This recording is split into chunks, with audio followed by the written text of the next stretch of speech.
ಎಲ್ಲರಿಗೂ ನಮಸ್ಕಾರ.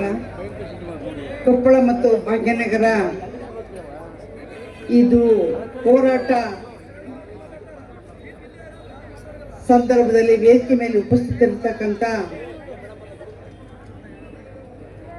ಅಧ್ಯಕ್ಷ ಸ್ಥಾನ ವಹಿಸಿದಂಥ ಹಲ್ಲಂಪ್ರಭು ಬೆಡದೂರವರೇ ಹಾಗೂ ಮಾತನಾಡಿ ಆಶ್ವಾಸನ ನೀಡಿ ನಿರ್ಗಮಿಸಿರ್ತಕ್ಕಂಥ ಪಂಡಿತರಾದ ಶ್ರೀ ಶಿವಾಚಾರ್ಯ ಸ್ವಾಮಿಗಳೇ, ಗದಗಿನ ತೋಟದಾರ್ಯ ಮಠದ ಸಿದ್ದರಾಮ ಸ್ವಾಮೀಜಿಗಳೇ, ಸಿದ್ದಬಸವ ಕಬೀರ್ ಸ್ವಾಮೀಜಿಗಳೇ ಮತ್ತು ಈಗ ತಾನೇ ಮಾತನಾಡಿದಂಥ ಶಾಸಕ ರಾಘವೇಂದ್ರ ಇಟ್ನಾಳ್ ಅವರೇ, ಸನ್ಮಾನ್ಯ ರಾಜಶೇಖರ್ ಇಟ್ನಾಳ್ ಅವರೇ, ಕರಡಿ ಸಂಗಣಿಜಿ ಅವರೇ, ಎ.ಟಿ. ರಾಮಸ್ವಾಮಿ ಅವರೇ, ಬಡಲ್ಗ ನಾಗೇಂದ್ರ ಅವರೇ, ಚಾಮರಸ್ ಮಾಲಿಪಾಟೀಲ್ರವರೇ, ವಿ.ಎನ್. ರಾಜಶೇಖರ್ ಅವರೇ, ಅಮ್ಮೇಗೌಡ ಪಾಟೀಲ್ರವರೇ ಹಾಗೂ ಇಲ್ಲಿರ್ತಕ್ಕಂಥ ಎಲ್ಲ ನನ್ನ ಬಂಧುಗಳೇ, ಯಾವತ್ತು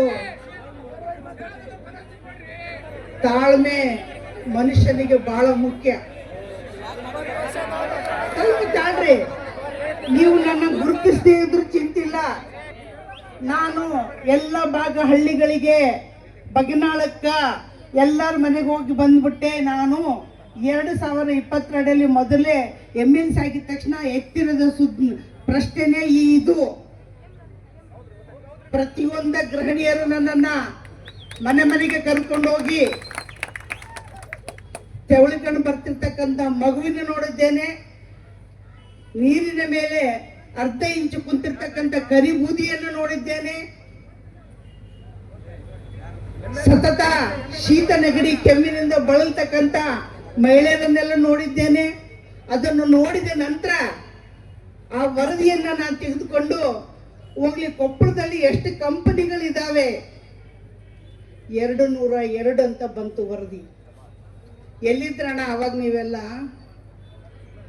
ಈಗ ನೀವೇನು ಪ್ರತಿಭಟನೆ ಮಾಡಕತ್ತಿರಲ್ಲ ಅಣ್ಣ, ನೀವು ಅವಾಗಿನ ಸಣ್ಣವರಿದ್ರಿ, ಹೌದಾ? ಇದು ಎಷ್ಟು ವರ್ಷ ಆಯ್ತು ಬಂದು? ಆಗ ಸುಮ್ಮನಿದ್ದು ಎಲ್ಲ ಕೊನೆ ಮಳೆ ಹೊಡೆದ ಬೇಗ ಈಗ ಬಂದ್ ಮಾಡ್ರಿ ಅಂತ ಈ ಆಕ್ರೋಶ ಪಡಿಸ್ತಿದ್ದೀರಲ್ಲ ನೀವು. ಒಪ್ಪಿಂತೀನಿ, ಇಲ್ಲ ಅನ್ನೋದಿಲ್ಲ. ಮನೆಯಲ್ಲಿ ಪರಿಸ್ಥಿತಿ ಏನಂತ ಈಗ ನೋಡಿ, ನಿಮ್ಮ ಹೆಂಡತಿಯರು ಕಷ್ಟಪಡಲಾರ್ದ ನೋಡಿಬಿಟ್ಟು ಈಗ ಬಂದು ಪ್ರತಿಭಟನೆ ಮಾಡ್ತಿದ್ರಿ. ನಾನು 4 ವರ್ಷದಿಂದ ಇದನ್ನ ಪ್ರಶ್ನೆ ಮಾಡಿ ಕಡೆಗೆ ಸೋತೋಗಿ ಇವತ್ತು ಭೂಮಿಯನ್ನು ಕಳ್ಕೊಂಡಿರ್ತಕ್ಕಂಥ ರೈತರ ಬಗ್ಗೆನೇ ಯೋಚನೆ ಮಾಡ್ಬೇಕು. ಯಾಕಂದ್ರೆ ಅವರು ರೈತರು, ಭೂಮಿ ಕೊಡೋದಿಲ್ಲ ಅಂತ ಹೇಳಂದು ಅವರು ಹೊಲದ ಬದಿವಿಗೆ ಇಟ್ಕೊಂಡು ಹೋದ್ರೆ ಎತ್ಕೊಂಡೋಗಿ ಹೆಬ್ಬಟ್ಟು ಹಚ್ಕೊಂಡು ಸರ್ಕಾರ ತಗೊಂತು. ಅವಾಗ ಯಾರ ಸರ್ಕಾರ ಇತ್ತು? ಯಾರು ಮುಖ್ಯಮಂತ್ರಿ ಇದ್ರು? ಗಮನಕ್ಕಿದೆನಾ ನಿಮಗ? ನಾವಿಲ್ಲಿ ಮಾತಾಡ್ಬೇಕಾಯ್ತಂದ್ರೆ ಸಾರ ವಿಚಾರ ಮಾಡಿ ಮಾತಾಡ್ಬೇಕು. ಆಗಿನಿಂದ ನೀವು ಬಲ್ಡೊಟ್ಟ ಅಂತ ಹೇಳ್ತಿದ್ರಲ್ಲ, ಅದಕ್ಕಿಂತ ಮುಂಚೆ ಯಾವ ಕಾರ್ಖಾನೆಗಳಿದ್ವು ಅಂತಕ್ಕಂಥದ್ದನ್ನ ನನ್ನ ಹತ್ರ ವರದಿ ಇದೆ. ಇವತ್ತ ರೈತ ಬಂಧುಗಳೇ, ತಾಯಂದ್ರೆ ನೀವೆಲ್ಲರೂ ಇಲ್ಲಿ ಇದ್ದೀರಿ. ಕೊಪ್ಪಳ ಜಿಲ್ಲೆಯಲ್ಲಿ 14 ಸ್ಪಾಂಜ್ ಅಂಡ್ ಐರನ್. ನೀವು ತಾಳ್ಮೆ ಇದ್ರೆ ನಾನು ಮಾತಾಡ್ತೀನಿ. ಸಿಟ್ಟಿಗೆದ್ದು ನೀವು ನಡುವೆ ನಾನು ಮಾತಾಡ್ತೀನಿ ಅಂದ್ರೆ ನಾನು ಮಾತನಾಡೋದು.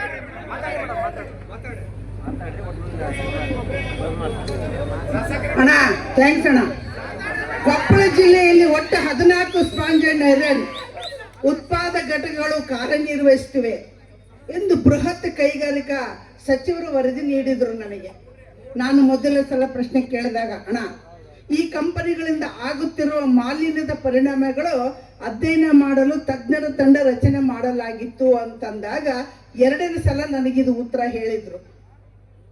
ಇಂಡಿಯನ್ ಇನ್ಸ್ಟಿಟ್ಯೂಟ್ ಆಫ್ ಸೈನ್ಸ್ ಇಂದ ಏನ್ರಿ ತಜ್ಞರ ಸಮಿತಿ ಡಿಸೆಂಬರ್ 2024 13ರಂದು ಪರಿಶೀಲನೆ ಮಾಡಿದ ಬಳಿಕ ಬಂದ ವರದಿಯನ್ನು ಸಲ್ಲಿಸಿದೆ. ತಜ್ಞರ ಸಮಿತಿ ವರದಿ ಮುಖ್ಯ ಅಂಶಗಳು ಏನಿದೆ ಅಂತ ಸ್ವಲ್ಪ ನೋಡಿ. MSPL ಸಂಸ್ಥೆ 70%ಕ್ಕಿಂತ ಹೆಚ್ಚು ಸ್ಥಳೀಯರಿಗೆ ಉದ್ಯೋಗ ನೀಡಿರುವುದು ಉಲ್ಲೇಖ. ಸ್ಟಾಕ್ ಫೈಲ್ ಎತ್ತರ ಹೆಚ್ಚು, ರಸ್ತೆಗಳ ಮೇಲೆ ಧೂಳು ಜಮಾವಣೆ, ಗ್ರೀನ್ ಬೆಲ್ಟ್ ಸಮರ್ಪಕ ಅಭಿವೃದ್ಧಿ ಇಲ್ಲ, ಹೌಸ್ ಕೀಪಿಂಗ್ ಅತ್ಯಂತ ಕೆಟ್ಟ ಮಟ್ಟದಲ್ಲಿದೆ. ಇದು ಮೊದಲನೇ ಸಲ ಬಂದಿರತಕ್ಕಂಥ ವರದಿ. ಅದಾದ ನಂತರ ನೀವು MSPL ಒಂದಕ್ಕೆ ಗಂಟು ಬೀಳ್ಬಿಡ್ರಿ ಅಣ್ಣ. ಅದಾದ ನಂತರ ಇದೆ ಕಿರ್ಲೋಸ್ಕರ್, ಅದನ್ನು ಒಂದು ಭಾಗನೇ ಅದು ಕೂಡ ನಮಗೆ ಹಾನಿ ತಂದುಕೊಟ್ಟಿದೆ. ಏನ್ ಹೇಳ್ತಾ ಇದೆ ಅಂದ್ರೆ, ಡಾಕ್ಟರ್ ಸರೋಜಿನಿ ಮಹೇಶ್ ವರದಿ ಪ್ರಕಾರ ಉದ್ಯೋಗ ಮಾರ್ಗಸೂಚಿ ಪಾಲನೆ, ಕೋಕ್ ಓವನ್ ನಲ್ಲಿ ಲೀಕೇಜ್, ಗೂಡ್ಸ್ ವಾಹನಗಳು ಸರಿಯಾಗಿ ಮುಚ್ಚಿಲ್ಲ, ಕಷ್ಟ ವಸ್ತುಗಳು open storage, raw material storage ಹತ್ತಿರ ಗಂಭೀರವಾದ ಮಾಲಿನ್ಯ ಇದೆ. ಈಗೇನು ಹತ್ತಿರವಾಗಿ ಉಗುಳ್ತಾ ಇದೆಯಲ್ಲ, ಅದು ಬಹಳ ದುರಂತಕ ಕಾರಣವಾಗಿದೆ. ಅದಾದ ನಂತರ ಕಿರ್ಲೋಸ್ಕರ್ ಸ್ಟೀಲ್ ನೋಡ್ರಿ, ಒಂದೇ ಕಂಪನಿ ಮೇಲೆ ಆಪಾದನೆ ಮಾಡೋದು ಬೇಡ. ಸ್ಪಾಂಜ್ ಅಂಡ್ ಐರನ್ ತೆಗಿತಕ್ಕಂಥ ಕಂಪನಿಗಳು ಇವತ್ತು ಹಣ, ಈಗ ನಾನು ವರದಿನ ಏನಾಗಿದೆ ಅನ್ನೋದು ಇದು ನನ್ನ ಸರ್ಕಾರ ಕೊಟ್ಟಿದ್ದಲ್ಲ. ದಯವಿಟ್ಟು ನೀವು ಆಕ್ರೋಶ ವ್ಯಕ್ತಪಡಿಸ್ಬೇಡ್ರಿ. ನಾ ಹೇಳೋದನ್ನ ನೀವು ಸಮಾಧಾನ ಕೇಳಿದ್ರೆ ನಾನು ಹೇಳ್ತೀನಿ. ನೀವು ನಡು ಬಂದು ಸಿಟ್ಟಿಗೆದ್ದು ನೀವು ಹಿಂಗೆ ಮಾಡಿದ್ರೆ ನಾನು ಮಾತನಾಡಲಾರೆ. ಅಲ್ಲಿ ಕೊಟ್ಟಿರ್ತಕ್ಕಂಥ ವರದಿ ಬೇಕೋ ಬೇಡ ನಿಮಗೆ? ಯಾಕೆ ಹಂಗ ಸಿಟ್ಟಿಗೆ ಹೇಳ್ತೀರಿ? ಈಗೇನು ಸಿಟ್ಟಿದ್ರೆ ಮುಗ್ದ ಬಿಡ್ತಾ, ನಿಂತ ಬಿಡ್ತಾ ಕಂಪ್ನಿ? ಇಲ್ಲಣ್ಣ, ಸಾಧಕ ಬಾಧಕಗಳು ಇದಾವೆ. ಆಗ್ಬೇಕಾದ್ರೆ ಕಾಣಿದ್ರೆ ನಿಲ್ಬೇಕಾದ್ರೆ ಇರ್ತದಣ್ಣ. ನೀವ್ ಹಂಗ ಸಿಟ್ಟಿಗೆದ್ರಿ ಹೆಂಗೆ? ಈಗ ತಾನೇ ಶ್ರೀಗಳು ಹೇಳಿದ್ರು ಸಿಟ್ಟಿಂದ ಏನು ಸಾಧಿಸಕ್ ಆಗೋದಿಲ್ಲ ಅಂತ. ಇವತ್ತು Kalyani steel, Mukkur steel, Hosapete steel conveyor belt ಹಾಳಾಗಿರುವುದು, ಓಪನ್ ರಾ ಮಟೀರಿಯಲ್ ವಿಂಗಡಣೆ, ಕಪ್ಪು ಮಿಶ್ರಿತ ಹೊಗೆ, ಸ್ಲ್ಯಾಬ್ ಓಪನ್ ಪ್ಲೇಸ್ ನಲ್ಲಿದೆ ಮತ್ತು ಟರ್ನಲ್ ಡ್ರೈನೇಜ್ ವ್ಯವಸ್ಥೆ ಸರಿಯಾಗಿಲ್ಲ, PPE ಬಳಕೆ ಇಲ್ಲ. ಅಂದ್ರೆ ಇದಕ್ಕೆ ಕಾರಣ ಆಗಿರ್ತಕ್ಕಂಥದ್ದನ್ನ ವರದಿ ಬಂದಿದೆ. ಈಗ ಕಂಪನಿ ಆಗ್ಬಿಟ್ಟಿದ್ದೇವೆ, ಧೂಳು ಉಗುಳ್ತಾ ಇದ್ದೇವೆ, ಅದನ್ನ ನಿಲ್ಲಿಸ್ಬೇಕಂತದ್ ಮಾಡ್ಬೇಕಲ್ಲ ನಾವು. ಕಿತ್ಕೊಂಡು ಹೋಗಂತಂದ್ರೆ ಈಗ BSPL ಆಗಿಲ್ಲ, ಅದಕ್ಕೆ ವ್ಯವಸ್ಥೆ ಇದಾವೆ. ಆಗಿರ್ತಕ್ಕಂಥ ಬರ್ತಿರ್ತಕ್ಕಂಥದಕ್ಕೆ ಏನು ನೀವು ಸಮಸ್ಯೆ ಹುಡುಕ್ತೀರಿ? ಅದ್ರ ವರದಿ ಇದ್ದಾನ. ಇವೆಲ್ಲ ನ್ಯೂನತೆ ಇದ್ದಾವ. ಇವನು ಸರಿಪಡಿಸ್ಕೊಂಡ್ರ ನಾನು ಬದುಕ್ತೀನಿ, ನೀನು ಬದುಕ್ತೀನಿ. ನೀನು ಅಲ್ಲಿದ್ದಿ, ನಾನು 29 ವಾರ್ಡ್ನಲ್ಲಿ ಇದ್ದೀನಿ. ಸಂಗಣ ಸಾಹೇಬ್ರ ಮನೆ ಮೊದಲು ಬರ್ತದ, ನನ್ನ ಮನೆ ಹಿಂದೆ ಬರ್ತದ. ನಾನು ಅನುಮಾನಿಸ್ಕೊಂಡಿರ್ತೀನಿ, ಮನೆಗೆ ಚಪ್ಪಲಿ ಹಾಕ್ಯಣೆ ಓಡಾಡ್ತೀನಿ ನಾನು. ಇನ್ನೇನು ಹೇಳ್ಬೇಕು? ನಿಮ್ಮ ಜೊತೆಗೆ ನಾವು ಇದ್ದೀವಿ. ದಯವಿಟ್ಟು ಆ ಮಾತಾಡ ಬೇಡಣ ತಮ್ಮ, ಬೇಡ. ನೀನು ಅಮ್ಮ ನೋಡು, ಯಾವತ್ತು ನಾವು ದೊಡ್ಡ ವ್ಯಕ್ತಿಗಳ ನಿಮ್ಮ ನೋವಿನಲ್ಲಿ ಅವ್ರು ಇದ್ದಾರ, ಮಾತಾಡ್ಬೇಡ್ರಿ. ಅದಕ್ಕೆ ನಾನು ಉತ್ತರ ಕೊಡ್ಲಾರೆ. ಬಾಬಾ ಅಖಿಲ್ ಸಾಯಿ ಜ್ಯೋತಿ ಕಂಪನಿ ಹರಿದ ಕನ್ವೇಯರ್ ಬೆಲ್ಟ್, ಹೌಸ್ ಕೀಪಿಂಗ್ ಕೆಟ್ಟ ಮಟ್ಟದಲ್ಲಿದೆ, ಗ್ರೀನ್ ಬೆಲ್ಟ್ ನಿರ್ಲಕ್ಷ್ಯ, ಕಂಪನಿ ಪ್ರದೇಶ ಸಂಪೂರ್ಣ ಧೂಳು, ಇಸ್ಪಾಟ್ ಮತ್ತು ಅಲ್ಟ್ರಾಟೆಕ್, ರಸ್ತೆಗಳ ಮೇಲೆ ಧೂಳು ಜಮಾನಾಗಿದೆ, ಹೊಲದಲ್ಲಿ ಕೂಡ ಧೂಳು ಇದೆ. KPR ಕಂಪನಿ ಕಪ್ಪು ಹೊಗೆ, ರಸ್ತೆ ಮೇಲೆ ಧೂಳು. ಯಾವ ಕಂಪನಿಯಿಂದ ಏನಾಗಿದೆ ಅಂತ ನಮಗೆ ಗೊತ್ತಾಗಬೇಕಲ್ಲ, ಅದ್ರ ವರದಿ ಸರ್ ಇದು. ತಜ್ಞರ ಶಿಫಾರಸುಗಳು ಏನ್ ಹೇಳ್ತವೆ ಅಂದ್ರೆ, ಕಷ್ಟ ವಸ್ತು ಓಪನ್ ಸ್ಟೋರೇಜ್ ನಿಲ್ಲಿಸಬೇಕು. ಇವಕ್ಕೆ ಏನೀಗ ಹಾನಿ ಆಗ್ತಾವಲ್ಲ, ಅದಕ್ಕೆ ಪ್ರಿಕಾಷನ್ ಏನು ಅನ್ನೋದನ್ನ ನಾನು ಹೇಳ್ತಾ ಇದ್ದೀನಿ. ಸ್ಟಾಕ್ ಫೈಲ್ ಎತ್ತರ ನಿಯಂತ್ರಿಸಬೇಕು, ಗ್ರೀನ್ ಬೆಲ್ಟ್ ಅಭಿವೃದ್ಧಿ ಕಡ್ಡಾಯ, ಇಂಟರ್ನಲ್ ರಸ್ತೆ ಫೇಮಿಂಗ್, ಏರ್ ಪೊಲ್ಯೂಷನ್ ಕಂಟ್ರೋಲ್ ಸಾಧನೆ ಪರಿಶೀಲನೆ, ಸ್ಪ್ರಿಂಕ್ಲಿಂಗ್ ಮತ್ತು ಅಳವಡಿಕೆ, ಸ್ಲ್ಯಾಗ್ ವೈಜ್ಞಾನಿಕ ವಿಲೇವಾರಿ, PP ಕಡ್ಡಾಯ, ಲಾಗ್ ಬುಕ್ ನಿರ್ವಹಣೆ, ಮಳೆ ನೀರು ನಿರ್ವಹಣೆ ವ್ಯವಸ್ಥೆ, ಲೆಗ್ ವೇಸ್ಟಿಂಗ್, ಇದನ್ನೆಲ್ಲವನ್ನು ನಾವು ಸೈಕ್ಲಿಂಗ್ ಕಂಟ್ರೋಲ್ ತರ್ತಕ್ಕಂಥದ್ದು. ಉದ್ಯೋಗಗಳು ಒಂದು ಕಡೆ ಆದರೆ ಇವತ್ತು ಜನರ ಆರೋಗ್ಯ ಕಸಿಕೊಳ್ತಕ್ಕಂಥ ಕೆಲಸ ಈ ಕಂಪನಿಗಳು ಮಾಡ್ತಾ ಇದ್ದೇವೆ. ಒಂದು ಕಡೆ ನಾವು ಧೂಳಿಲ್ಲ ಅಂತಿದ್ವಿ, ಈಗೆಲ್ಲಕ್ಕೂ ಧೂಳಾಗಿದೆ. ರಸ್ತೆಗಳೆಲ್ಲವೂ ಇವತ್ತು ರಸ್ತೆ ಮೇಲೆ ಕೂಡ ಧೂಳಾಗಿದೆ. ಎಲ್ಲದಕ್ಕೂ ಕಾರಣ ಇರ್ತವೆ. ಬಂಧುಗಳೇ, ಯಾವತ್ತೂ ನೀವು ತಾಳ್ಮೆ ಕಳ್ಕೊಬೇಡಿ. ಇವತ್ತು ರೈತ ಅಂದ್ರೆ ದೇಶದ ಬೆನ್ನೆಲುಬು. ರೈತ ಮತ್ತು ಯೋಧ ಎರಡು ಕಣ್ಣುಗಳಿದ್ದಂಗೆ. ಅವರನ್ನ ನಾವು ಕಷ್ಟ ನೋಡ್ಕೊಂಡು ನಾವು ಬದುಕಕ್ಕಾಗೋದಿಲ್ಲ. ಇವತ್ತು ಜನಪ್ರತಿನಿಧಿಗಳು ನಿಮ್ಮನ್ನ ತಲೆಬಾಗ್ತೀವಿ, ನೀವು ಹೇಳಿದ್ದನ್ನೇ ಕೇಳ್ತೀವಿ. ಯಾಕೆ ಮಾತು ಹೇಳ್ತಾ ಇದ್ದೀನಿ ಅಂತಂದ್ರೆ, ಹಿಂದೆ ಆಗಿರ್ತಕ್ಕಂಥ ಘಟನೆಗಳು ಮುಗಿದೋದವು. ಈಗ ನಾವು ಸರಿ ಮಾಡ್ಬೇಕಾಯ್ತಂದ್ರೆ ತಾಳ್ಮೆ ಬಹುಮುಖ್ಯ. ಇದಕ್ಕೆ ಧೂಳು ಬರಲೇ ಇದ್ರೆ ಏನ್ ಮಾಡ್ಬೇಕಂತಕ್ಕಂಥದ್ದನ್ನ ನಾವು ಪ್ರಿಕಾಷ್ ತಗೊಳ್ಬೇಕು. ಸೊ ಈಗೇನು ಮುಂದಾಗ್ತಕ್ಕಂಥ ಕಂಪನಿ ಏನಾಗಿದೆ ಅಂದ್ರೆ, ನಾನು ಒಳಗೆ ಹೊಕ್ಕೊಂಡಿದ್ದು MSPL ಕಂಪನಿನ ಕಾರ್ಕ್ ಬೂದಿ, ಕರಿ ಬೂದಿನ ಕಡಿಮೆ ಮಾಡಕ್ ಹೋದೆ.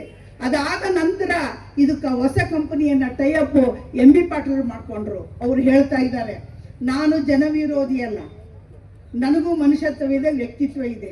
ನನ್ನ ಹತ್ರ ನಾನೀಗ ಇಂಡಿಯನ್ ಇನ್ಸ್ಟಿಟ್ಯೂಟ್ ಆಫ್ ಸೈನ್ಸಿಂದ ನಾನು ಅದನ್ನು ವರದಿ ತರಿಸ್ಕೊತೀನಿ. ಆ ವರದಿ ಏನಿದೆ ಅದ್ರ ತಕ್ಕಂಗೆ ನಾನು ಬಗ್ತೀನಿ.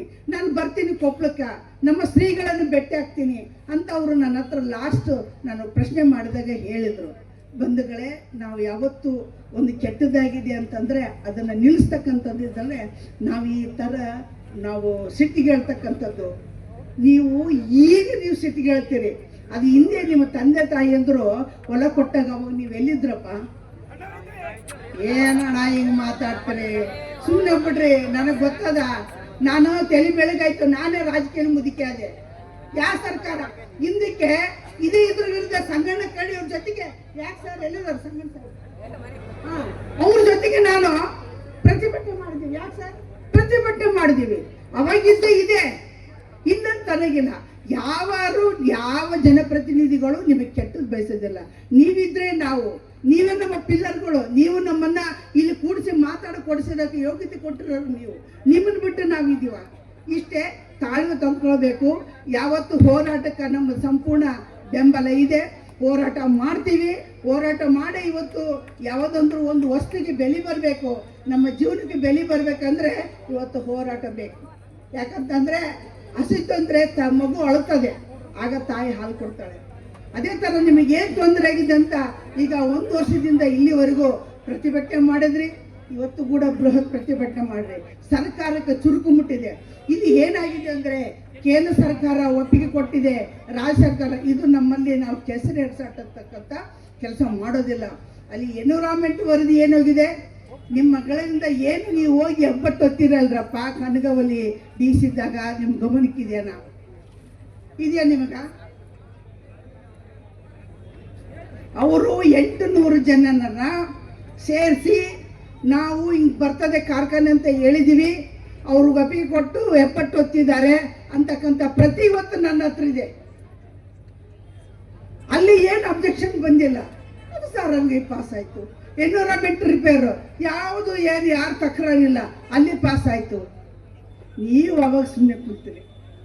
ಈಗ ನಮಗೆ ನೋವಾಗಿದೆ, ನೀವು ನಮ್ಮನ್ನು ಎಚ್ಚರಿಸಿದ್ದೀರಿ, ಈಗ ಸುಮ್ಮನೆ ಕೂಡೋದಿಲ್ಲ. ಈ ಥರ ಆಗಿದೆ ಅಂತೇಳಿ ನಾವು ಕೇಂದ್ರ ಸರ್ಕಾರಕ್ಕೂ ನಾವು ಮನವಿ ಮಾಡ್ತೀವಿ, ರಾಜ್ಯ ಸರ್ಕಾರಕ್ಕೂ ಮನವಿ ಮಾಡ್ತೀವಿ.